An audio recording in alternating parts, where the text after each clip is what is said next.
میں صرف آخر پر اتنا عرض کروں گا کہ اپنے خلوت کو پاک رکھو، خلوت کو پاک رکھو۔ جب جس کی خلوت جتنی پاک ہوتی ہے وہ اس کا من اتنا ستھرا ہوتا۔ اصل بندے کو شکل جو ہے وہ خلوت میں نظر آتی ہے کہ جب وہ علادہ بیٹھا ہوتا ہے تو اس وقت وہ کیا ہے۔ اپنے موبائلز کا استعمال جو ہے اس پر کڑی نظر رکھیں، غیر ضروری اور غیر شرعی موبائل کا استعمال زندگی سے نکال دیں، آپ کی زندگی میں حسن آ جائے۔ کہ کوشش کریں کہ رات کو سوتے وقت آپ کا آخری کلام کلمہ ہو۔ کیا ہو؟ آخری کلام آپ کا کلمہ ہو۔ کیا ہو؟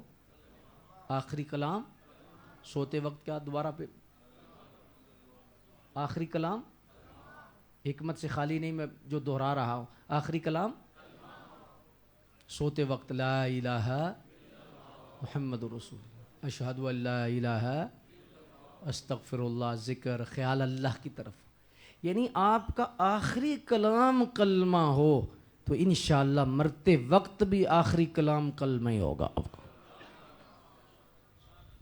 یہ اللہ کا فضل ہوگا آپ پہ، یہ اس کی جزا ملے گی۔ آپ جو روز تکلفاً اپنی عادت بناتے ہیں کہ آپ سوتے وقت کلمہ پڑھتے ہیں اور سوتے وقت اپنا خیال اللہ کی طرف لے کے جاتے ہیں اور سوتے وقت آپ کی زبان پہ ذکر جاری ہوتا ہے اور آپ کے خیال میں اللہ کی یاد آتی ہے، تو یہ اس کی جزا ہوگی کہ جب حقیقت میں موت آئے گی، کیونکہ سونا بھی ایک موت ہے، تو جب وہ دوسری موت آئے گی تو اس وقت کیا ہوگا کہ اس وقت آپ کی زبان پر کلمہ جاری ہو جائے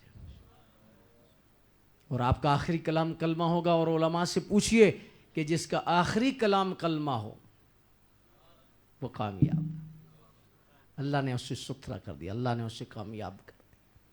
اور اگر ہو سکے تو میں اس میں تھوڑا سا ایڈ کر دیتا ہوں حدیث کی روشنی میں، آپ کا صبح اٹھتے پہلا کلام بھی کلمہ ہو۔ صبح اٹھتے ہیں تو آپ کا پہلا کلام کلمہ ہو، لا الہ الا اللہ محمد الرسول اللہ، لا الہ الا اللہ۔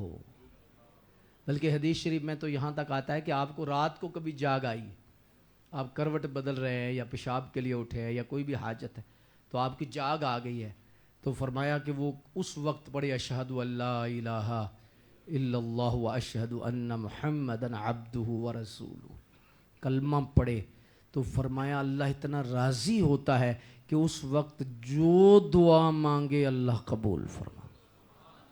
یعنی دعا کی جو قبولیت ہے، ان کے جو مقامات ہیں ان میں یہ چیز آئی ہے کہ آپ کی جو دعا قبول نہیں ہو رہی، آپ نے معمول میں لائیے کہ رات کو جب آپ کو جاگ آئے اور آپ یہ کلمہ پڑھیں اور پھر دعا مانگیں، اور پھر آپ جو دعا مانگیں گے وہ اللہ تبارک و تعالی قبول فرما لے گا۔ اور جب صبح اٹھتے ہیں آپ تو اس وقت بھی آپ کی عادت بنی ہو کہ لا الہ الا اللہ محمد الرسول اللہ۔